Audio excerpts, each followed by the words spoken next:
Alright, Atarashigaku no Ridazu is a 4-member Japanese girl group who, over the past couple of years, have found quite the sizable following overseas, catching many of our eyes with their quirky concepts, energetic choreography, and weird humor.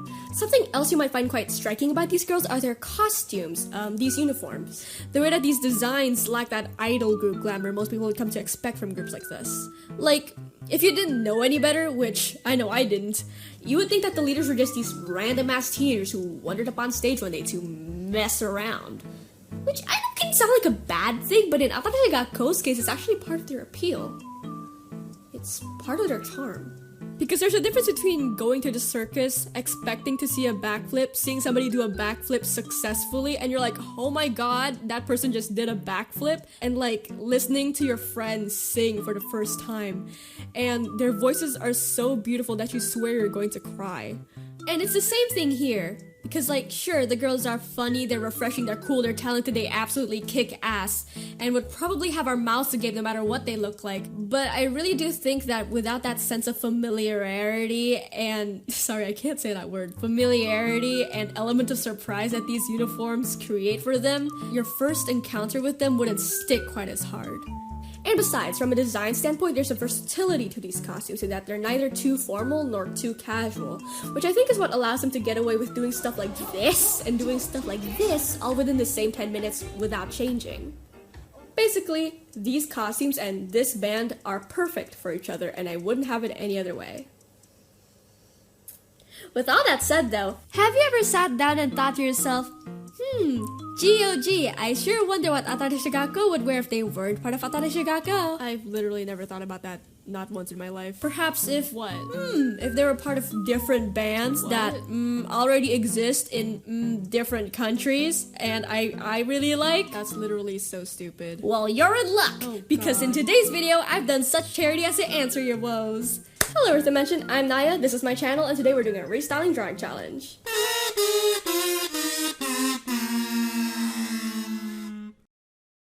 So, what I've done here is set up 3 different randomizer wheels. One for the Atarashigaku member I'm gonna draw, one for a group that I'm gonna be styling them like, and one Atarashigaku era that I'm gonna be styling them for. And the game is that I'm gonna be trying my best to draw what I think a combination of these 3 prompts would look like.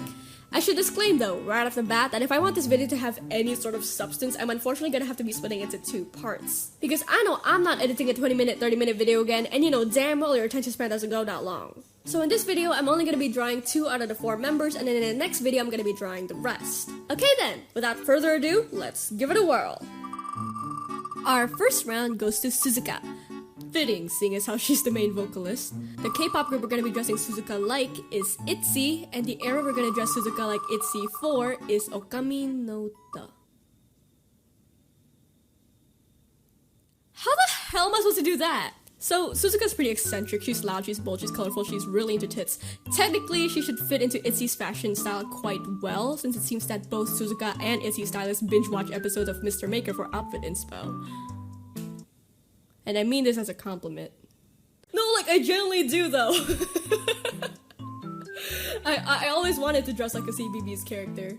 I mean, look at me, hold on. You know who this dude looks like low-key? You know who this dude looks like low-key? So, this isn't the problem. It really isn't. In fact, I think it might come supernaturally to me. The problem is how, while both Atarashigaku and ITZY may share the same core message, you'll notice that if ITZY's music tends to come from a place of self-confidence, then Atarashigaku's music tends to come from a place of self-doubt, relating to their listeners as opposed to simply inspiring them.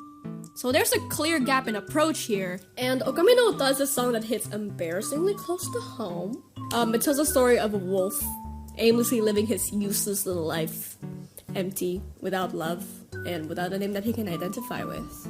So how the hell am I supposed to make a fun party outfit out of this, right? Cause with that lyrical theme of having no identity, I know that it can be so easy to fall into the trap of meticulously designing a t-shirt with the same amount of swag as a blank sheet of A4 paper.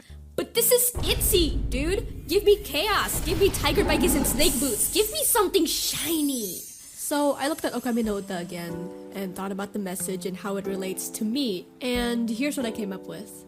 So, have you ever been in a situation where someone asks you about yourself and you feel like there's so much you could say, but you don't know where to start? Have you ever felt like everything you're about to say would just embarrass yourself, that everything you could say would just annoy the people around you? And so to avoid a situation like that, you tell yourself to forget it and stay quiet.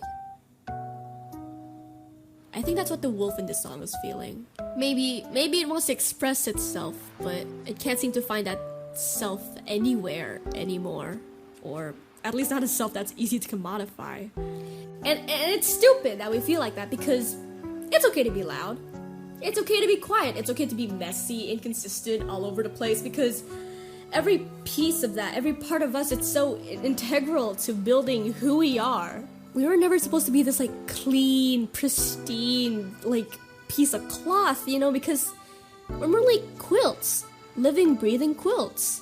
Added onto when we grow, patched up when we're broken, unintegrated but part of one piece. So it's not something to be ashamed of, rather, it's just how it is, you know?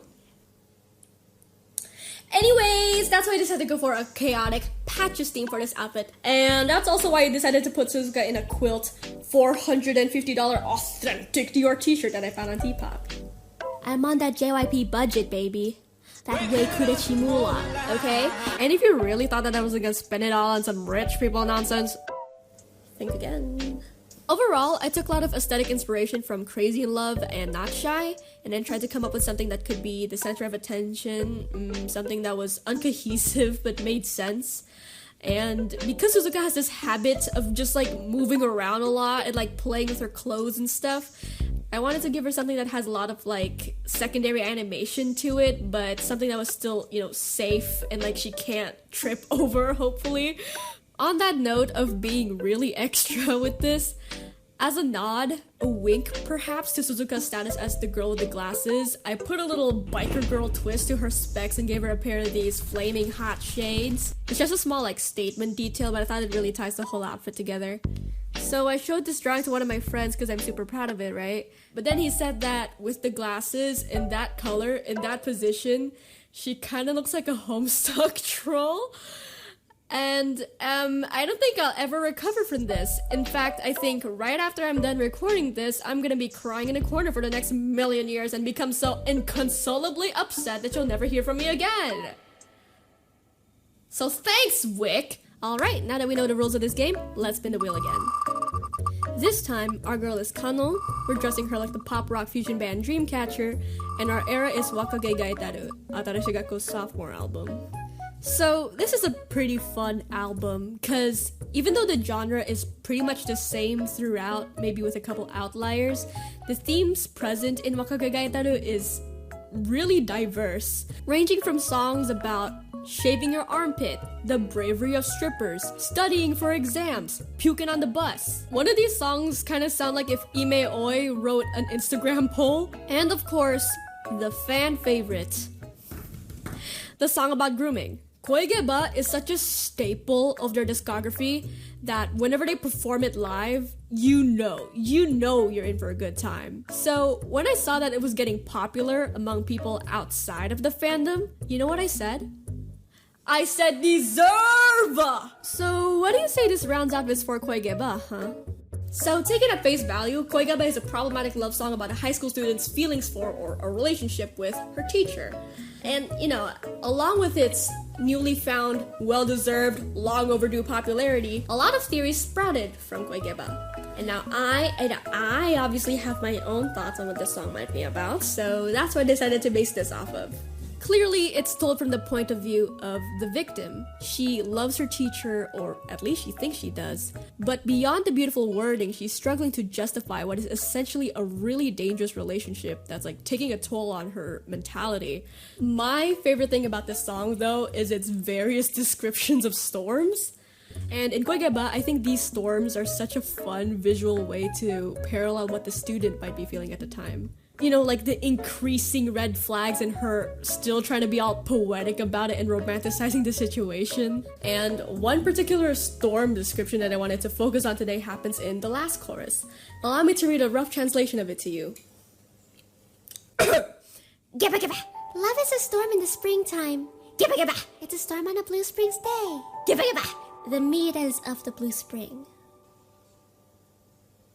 I know, right? It's vague as hell. What I find interesting about it though is this verse in context to the rest of the song. Because you can see that from the middle of the song, the student is already starting to realize how dangerous and violent a relationship like this can really be. Like, where is the praise? Where's the adoration? Like, where's all this happiness that I was told I was supposed to feel? But even after all that, because abuse does this really fun, awesome magic trick on you where it ruins your sense of common sense, she gives in. She gives in because she sees the romance in fighting against yourself to stay together. I've been homeschooled since middle school, so this is where that like reading comprehension, poetry, essay brain is going into. So by the time this video is done, I better see some grades in the comments. Y'all better grade me on this. So you see, teacher, mom, guys in the comments, the springtime is something that is supposed to blossom beautifully, right? But when a storm comes, those flowers are growing in an incredibly turbulent situation. This, of course, isn't to say that it'll definitely die in a storm, but it still needs to fight to grow well, doesn't it? So no matter how aesthetically pleasing or romantic this destruction might be to you, destruction is still destruction, dude. Anyways, back to this drawing challenge. There are a couple ways that Dreamcatcher likes to style its members, where they're either very masculine with suits and ties and hats, or very feminine with long tulle dresses and flowers, and sometimes it's a mix between both. What particularly caught my eye, though, was the styling in Because and this really pretty red dress Jiu wore during the Piri era. I mean, look at this! Mwah! The asymmetry, the layers, the flowers. I'm gonna kick something! I just felt really inspired by them, so a lot of what I do in this drawing is heavily based on those two things. So yeah, unlike how it went with Suzuka's outfit, I actually had a really clear concept going into this. Like, I knew that I wanted something dramatic, something that looks like it just came straight out of a fairy tale, but still could vaguely resemble a school uniform. And Kano has this really graceful energy to the way that she dances and twirls around on stage, and particularly in this choreography. So I definitely wanted like a big skirt to emphasize these spins and uneven layers of lighter fabric on top of the skirt to emphasize the spins even more. Basically, I wanted her to look like the Blue Spring Storm.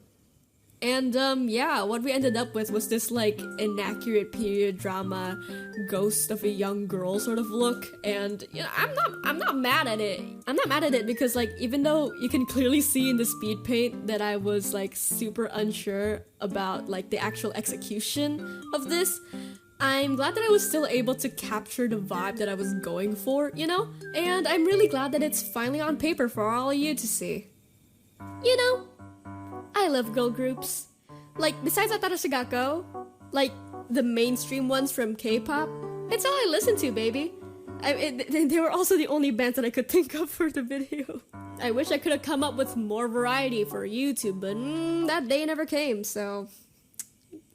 At the end of the day, I don't actually think Atarashigako would be better off with different costumes. Even if the general consensus would be that performers like this wouldn't sell very well in an industry that favors nothing short of perfection, and, you know, I'm not here to deny that. And I'm not above it either. But I mean, these girls have created a niche and found an audience for it, haven't they? I still had fun doing this pointless little activity though. And besides, this video is literally a Frankenstein of everything that I love, and it satisfies my stupid little brain, stupid little needs. I hope you enjoyed my drawings and this silly little video, and I hope that this video managed to satisfy your stupid little brain, stupid little needs. And please remember that this is only part 1, so there will be more soon, but just to keep things fresh, my next upload is gonna be something completely different, and then the upload after that is gonna be part 2, which will feature Meiju and Rin. This year I've been trying to get my videos done every mid to last Monday of every month. If I can get these 2 videos done in a shorter time than that, then I'll be sure to let you know, but I highly doubt it because I'm just one dude. So please be patient with me and stay tuned, alright? And go follow me on Twitter and Instagram or something, because I don't have community tab yet and I need to update you guys somehow. So yeah, that's it for me today. Thank you so much for watching, and I'll see you next time.